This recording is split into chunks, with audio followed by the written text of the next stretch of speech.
Car వేసుకుని, డొక్కు car ఒకటి ఉండేది, చిన్న జీతం డొక్కు కారు. నేను నా భార్య నా బిడ్డను తీసుకుని బయటకు వచ్చాను.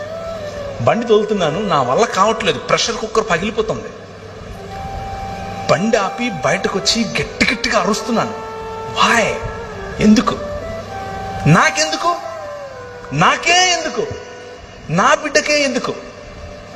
ఇన్నేళ్లు నేను కష్టపడ్డానే నీకోసం, ఇన్నేళ్లు నేను నా ఇల్లు విడిచిపెట్టొచ్చానే, ఉత్తర భారతదేశంలో నీకోసం తన్నించుకోవాలా నేను, నువ్వేమో నా బిడ్డకు గుండెలో చిల్లు పెడతావా అని దేవునితో కొట్లాడటం మొదలుపెట్టాను. 2 సంవత్సరాలు, ఇంకా ఎక్కువే చెప్పాలంటే, కొట్లాడుతూ వచ్చాను. వాక్యం చెప్తున్నాను, చిరునవ్వు ఉంది, అన్ని చేస్తున్నాను, అమెరికాకి వెళ్తున్నాను, అక్కడ వాక్యం చెప్తున్నాను, ఇక్కడికి వస్తే ఇక్కడ వాక్యం కానీ మనసులో ఒక పోరాటం, దేవునితో పోరాటం. ప్రభువు నన్ను ఒక ప్రశ్న వేశాడు. ఒరే, నువ్వు ఎంతకాలం బతుకుతావురా అన్నాడు. వేసుకో, ఒక 80-90 వేసుకో, దాని తర్వాత ఈమె నీ బిడ్డ కాదు, నువ్వు చచ్చిపోతావు.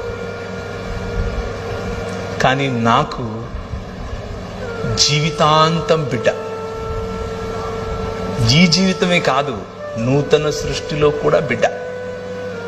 అది నా ప్రేమకు నీ ప్రేమకు తేడా. టెన్షన్ పడకని చెప్పాడు.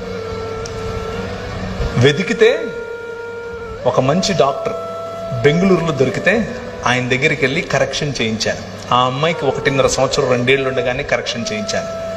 కంప్లీట్గా హీల్ చేశాడు దేవుడు, కంప్లీట్గా. ఇప్పుడు సామాన్యమైనటువంటి పిల్లలు ఎంత ఎదుగుతారో, ఎంత మాట్లాడతారో, ఎంత చదువుతారో, ఎంత ఉన్నతంగా ఆలోచిస్తారో, అన్ని సామాన్యుల కంటే బెటర్గా నా బిడ్డను ఆశీర్వదించాడు. It's all about hope and it's all about trusting your God.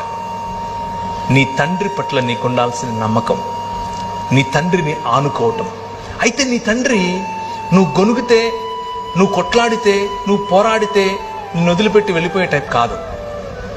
నీకు ఆ హక్కు ఇచ్చాడు, నీకు ఆ హక్కు ఇచ్చాడు. నువ్వు నీ ఒంటరితనంలో, నీ బలహీనతలో, నీ రోగంలో ఆయనతో పోరాడు. ఆయన అడుగు, ఎందుకు ఇలా అవుతుంది నాకు అని అడుగు. సమాధానం ఆయనే ఇస్తాడు. నాకే ఎందుకు, నా కుటుంబానికే ఎందుకు, నా సంఘానికి ఎందుకు ఇలా అవుతుంది, మా సమాజానికి ఎందుకు ఇలా అవుతుంది, సమాధానం ఆయనే ఇస్తాడు. Wait and see. ఊరకనే ఉండి యెహోవా ఇచ్చే రక్షణను చూడు అంటాడు.